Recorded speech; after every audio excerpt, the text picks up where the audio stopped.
Hello అందరికీ. ఈరోజు special ఏంటో తెలుసా? ఈరోజైతే మా చిట్టి చిట్టి బుజ్జి బుజ్జి తమ్ముడి బర్త్‌డే అనమాట.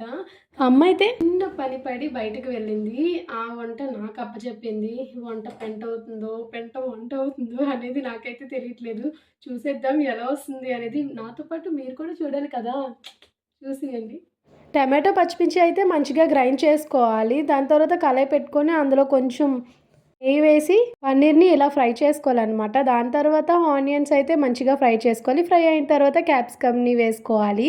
అది మంచిగా ఫ్రై అయిన తర్వాత మనం టమాటో ప్యూరీని అయితే వేసేసుకోవాలి. అది మంచిగా దగ్గర పడ్డాక పెరుగునైతే వేసుకోవాలి. తర్వాత కొంచెం కాసేపు అయిన తర్వాత మన పన్నీర్ కూడా వేసేసుకొని కొంచెం సాల్ట్ అలానే కారం వేసుకొని మంచిగా కలుపుకోవాలి. చూస్తేనే అబ్బా! యమ్మీగా ఉంది కదా! నాకైతే ఇలానే తినేయాలనిపించింది. నేను వేసిన ఫస్ట్ చపాతీ ఇది. నాన్ వెజ్ తినము మేము. అంటే సాటర్‌డే కదా! సో, నాన్ వెజ్ ఉండదు. అందుకే వెజ్ అయితే చేస్తున్నాం. అండ్ చూడడమే కాదు ట్రై చేయాలి కూడా. బాబోయ్! అమ్మ లేకపోతే ఇంట్లో ఎలా ఉంటదా? నాకైతే అస్సలు తెలీదు. అమ్మమ్మ నేను చపాతీ చేయడానికైతే చాలా కష్టపడ్డాం. మా అమ్మమ్మ రౌండ్‌గా వచ్చిందని చెప్పి చపాతీ చూపిస్తుంది. ఏదైతే నేను చపాతీ అయితే కంప్లీట్ అయిపోయింది. కాబోలి శనగలు వేసుకొని, అలానే చికెన్ మసాలా వేసుకొని దగ్గర పడింది అనగానే స్టవ్ అయితే ఆఫ్ చేసేసుకోవాలి. కర్రీ మాత్రం సూపర్ వచ్చింది. చపాతీతో కర్రీ తీసుకొని తిని ఒక బైట్ ఆనియన్ కొరికి తింటే సూపర్ ఉంది టేస్ట్. నిజం చెప్తున్నాను. ఇంత బాగా వస్తదని నేను కూడా ఎక్స్‌పెక్ట్ చేయలేదు. వాళ్ళ ఫ్రెండ్స్ వచ్చారు. అడిగాను.